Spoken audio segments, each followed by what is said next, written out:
And there, okay, we are recording. So, what I like you to do is, I want you to tell the story, like when it was, where it was, what you were doing, and everything that happened. And then I'll ask you some questions. Got it. Okay. Me and my cousin, who's about 15, 16, from Dallas in Central Texas. I live down there in San Sabo County by the Colorado River. We were down there fishing. He got into town on a Friday, and we went out there, and it was at midnight, had a fire going. Something was crunching the sticks across the river. No big deal. That's a cowboy country, and they have cattle out by the in the meadows grazing. They'll come up to the river. This time, the cow we thought was a cow stepped on a humongous stick, and it went crunch like Captain Crunch. I said, "Boy, he's a big old animal." I never thought nothing more. You know, they're nearly 1,000 pounds. And the next thing I know is something stomping over there, and he let out a growl, yell that Hollywood couldn't do in a million years if they tried. The one thing I wanted to tell the audience is when he sucked back in his air. I know this sounds like baloney, but when he went, all this stuff, when he got his breath, I heard his breath go, and I thought, wait a minute. And there's no bears down in Central Texas, and there hasn't been a cougar seen in decades. And I said, there's something wrong here, and I don't know. I never believed in Bigfoot. Remember, I'm 12, maybe 13 years old, and I said, my God, we've got trouble. And I turned, in the fire from across the river, you could barely see, but I saw a black figure that was walking and stomping. And there is no bears in Central Texas. And I said, that's got to be Bigfoot. I knew right then. I remember thinking uh, that this darn thing is real. And he either jumped in or picked up a boulder that was probably over 300 pounds. But why, we hear of these things throwing rocks and stuff, but there's no rocks down around the river, folks, that's over 300 pounds. There was nothing down there on the riverbank. There's no rocks at all. It's just mud and con trees. Well, either he jumped in or he threw a rock in. And we heard this splash. I've heard a cannonball at the swimming pool, all my life. This was a small bus, if not an entire bus. And I said, God help us, he's coming across at us. And when he let out this roar, he wasn't coming to talk and have a conversation. That's why I'm warning the folks that this thing is dangerous after dark. And he wasn't coming to talk. I wanted to expressly say that because his growl and yell was out of this world. I lost my mind. My cousin took off running to the car, and I yelled out, he's coming at us. And there was about a 10, 12-foot bank that I had to get up by the Colorado River. And it had been raining that June. And I tried the first time. I got a little over halfway. The second time, I got all the way to the top, but I slid back down. This thing is coming. And you can't imagine. I said to myself, if I don't make it over this hill, you have 1 minute to live. And I realized that I'm going to die anytime within the next 2 or 3 minutes and probably be torn apart. I ran as fast as I can up this hill, and I started slipping again. I got to the top, and here we go again. We're sliding back. I said, this is it. I did what I call a kung fu move with my fingers. I'll just put it on the camera. I threw this right hand as hard as I could into this mud, and I happened to stick. I'm near the top. I twisted sideways and got one leg over. The rest was an incredible effort. My weight was still on my hands. I got one leg over, and then I kind of rolled up that darn hill till I got two legs up on the top of the hill. And I could hear some splashing, and I said, he's very near.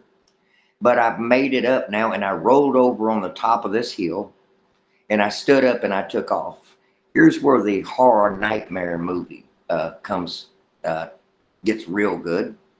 I go to the car and the car's gone. My cousin had lost his mind and took off without me. I ran down the dirt road and I saw a light, and he's up here with the car into a tree, and he had crashed into the tree, and the radiator busted and there was smoke going everywhere. Now I'm looking at a Hollywood movie. This car is hid in a pile of smoke. I cleared away the smoke and opened up the door, and I looked at him, and he was like the Walking Dead. He was pointing it like this here also. He's pointing and his mouth is open, and he's pointing and nothing's coming out. And I said, now he's in shock. He's lost his mind. And I promise you folks, when I looked at him, he was still driving the car, and he was turning right and left. And in his mind, he was getting away as fast as he could. And I said, Jim, we've got to go. He's coming. He's coming. And I said, let's go. And he's gunning the car. It's, out of water, and it's about to blow. And come on, man. And I yelled at him. He snapped out of it. I took off running down the road. Well, when we got home, he ran and hid in the garage, and Dad couldn't find him. I dove under the bed. The San Sabo County Sheriff's posse came to the door, warned my dad that, filing a false report, you can be charged. And my dad saw these just kids, a wildcat screamed down there, Sheriff, and they ran for their lives and thought they saw a Bigfoot, and it's all in their minds because he's avoiding a charge. Well, the sheriff's posse don't take kindly down there for them cowboys, and they don't play.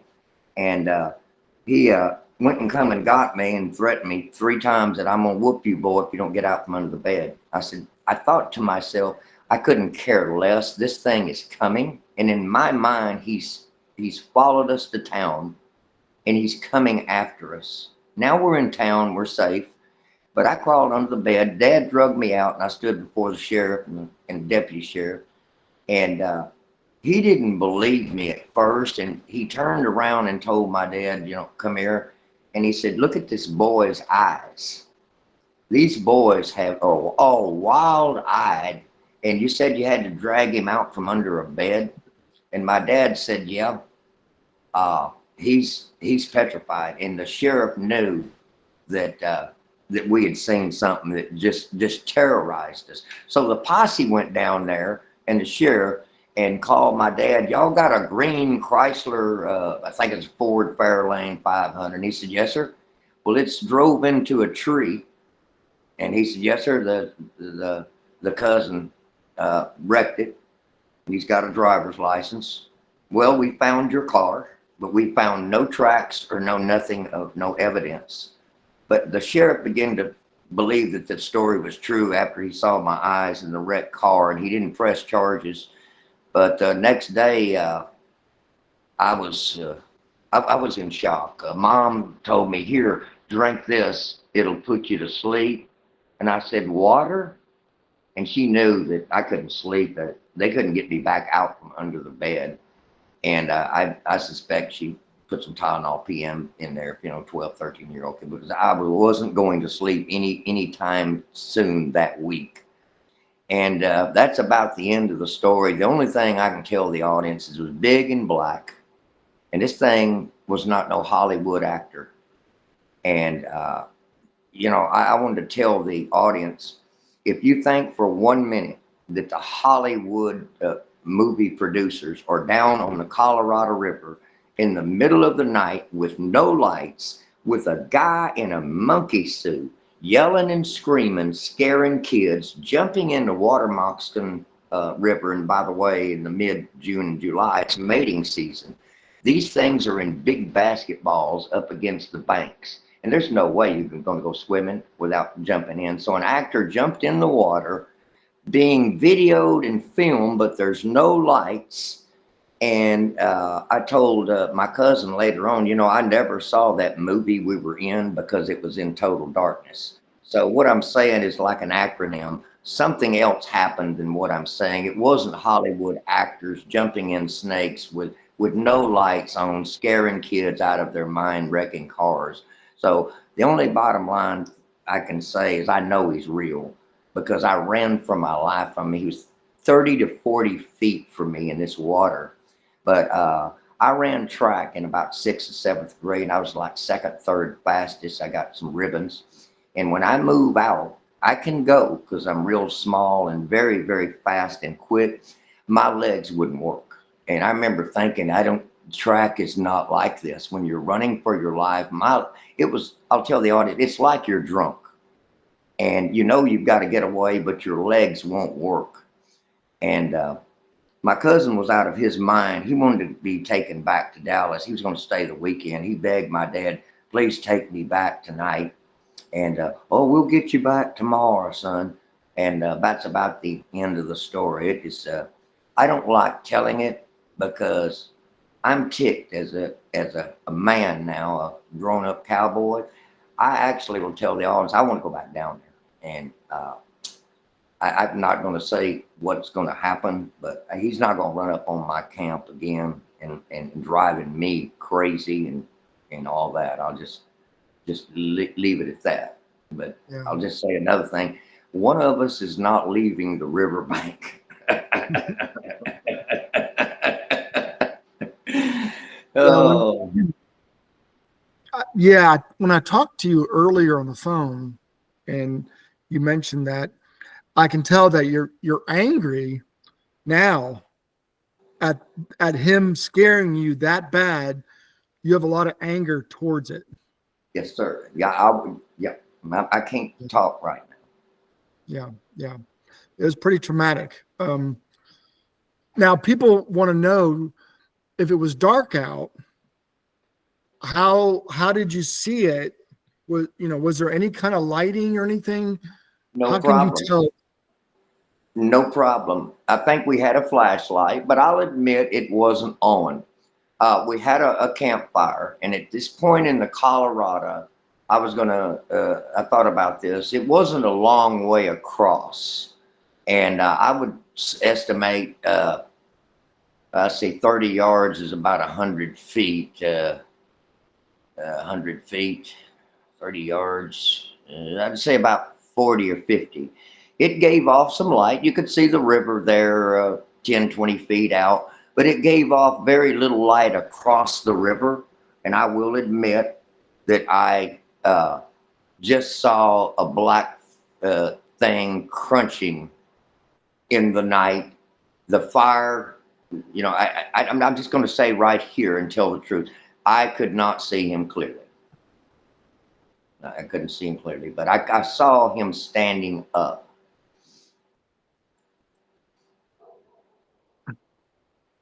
So with standing upright. Yeah, with a fire, 50 yards away. You're going to see a little bit, but I couldn't see much of nothing. I'll admit it. What about the moonlight? Was there any moonlight at all? Of course, we wasn't looking at the moonlight, keeping track of that, but sometime in June, I'm sure it was out and lit up a little bit of something. If it was full moon, it really helped us. I can't remember if it was mid-July because it had been a full moon. So I can't say that the moon helped us none. We basically went by the stomping and the crunching and how many pounds he was. And this yell that he put out was ungodly. We trained our eyes across the river. We saw something move, and the dang thing wasn't a cow. The thing was standing up. Upright, yeah. And stomping, and then did you mention, did it make any kind of vocalization? Oh, absolutely. Man, this thing, whatever it was, you'll never duplicate it for $1 million if you gave a Hollywood producer. I'd like to imitate that if you don't mind. Sure, go ahead. Don't mind. It's crunch, crunch, crunch. He's near the edge. We can tell he's getting closer. And it was something like this. And listen to the breath breathing back in when he breathes back in.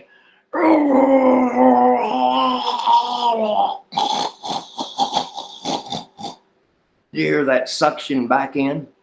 I Mhm. said, that suction, no, that's not going to work. Yeah. That's Yeah. not a human being. It's not a human being. Right. It was that loud. You can hear it. You can tell it wasn't a known animal. It was something different than a person, bear, and he. Absolutely. And we know down there in San Sabo County that if there's a cougar, which there hadn't been in decades, he will not come across the water and attack you. Cats hate water. He'd Right. rather go get him a juicy cheeseburger deer than swim across the river and eat two kids. Yeah. But Yeah. it's horrified me completely out of my mind. Yeah. And you know what? And I'm going to ask it because people will ask, were you guys drinking or doing any kind of drugs? No, not at all. Not at 12 years old. In this county, the drugs wasn't even there.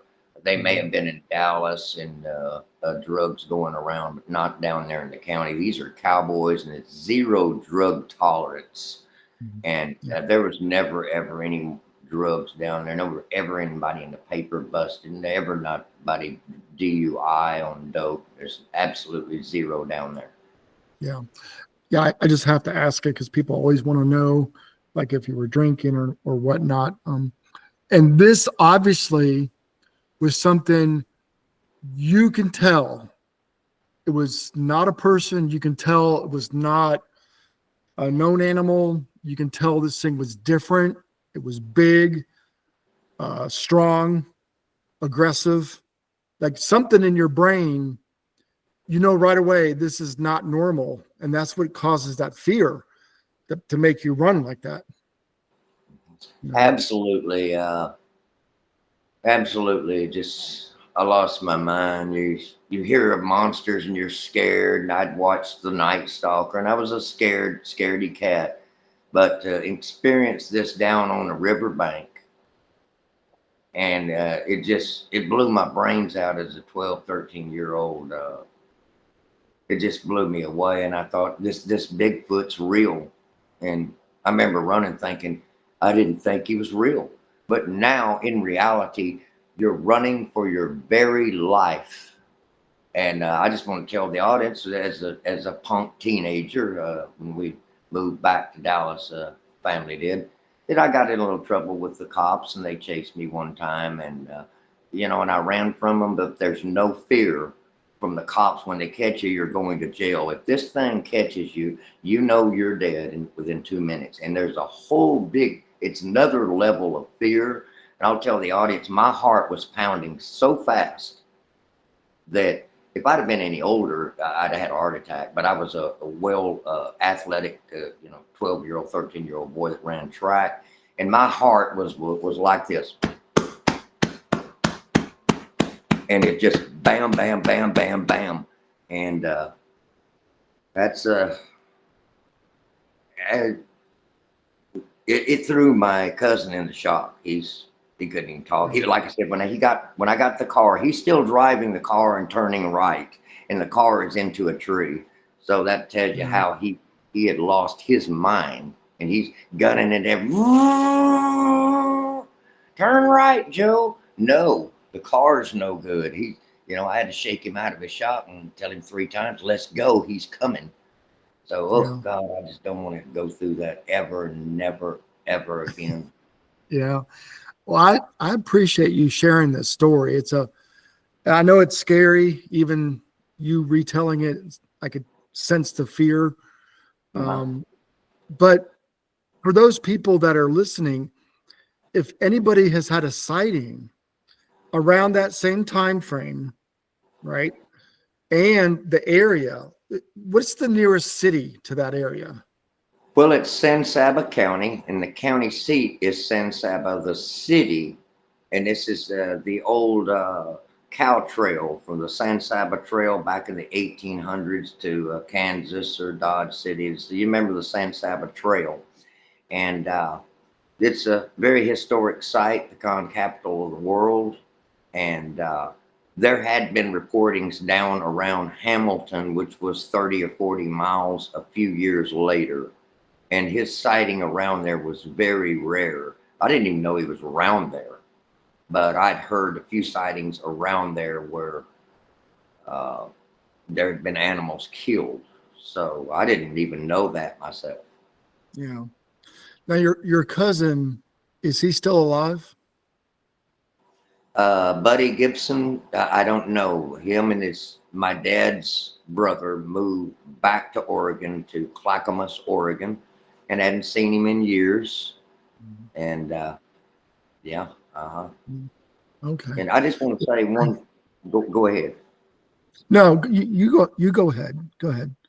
I just want to say one thing for the audience. You may think, well, he didn't see, is the bottom line. In some parts of the San Sabo River, it's 30 feet across. And this Colorado River is, it's going to be wider and bigger. Some points it's, a football field wide. But in this part, it dumped off into off some rocks, and it was, it wasn't a long ways across there. And a campfire will light up, probably 50, 100 feet. I don't know. But like I said, we had enough light to see a body that was black standing up yelling at us. And I just want to say this very clear. He wasn't coming to have a chat with us. He was going to kill us. And it's like I said, Yeah. One thing I forgot to ask, when you had the fire, were you cooking food, or were you playing music, or were you doing something? It was for the light. It was for our light. Oh, just your light. Okay. It was just for the light. And I remember it's summer, so we don't need it for the cold, or it's freezing. Buddy, let's make a fire and have some light so we can see the worms to put on the hooks and all that.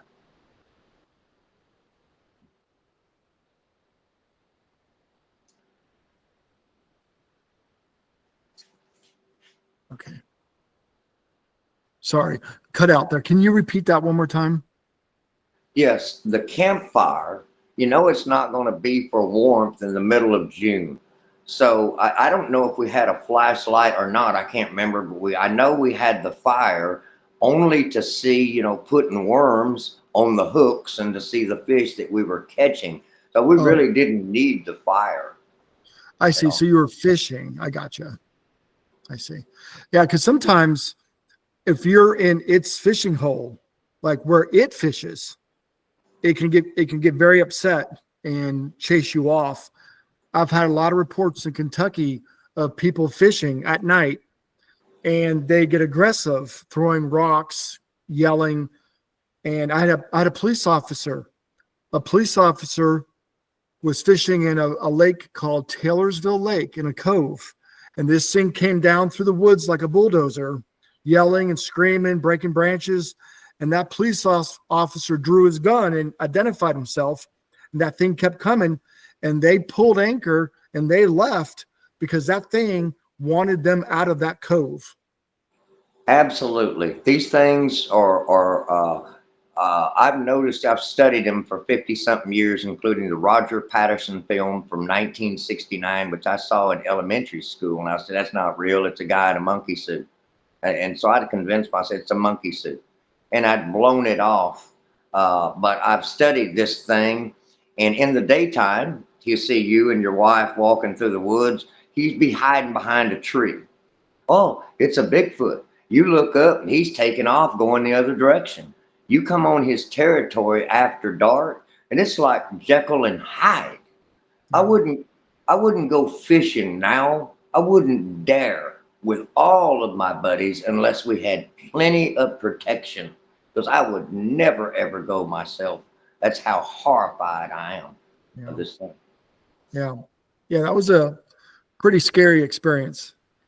Well, listen, I don't want to take any more of your time. I really, really, really appreciate you sharing this story.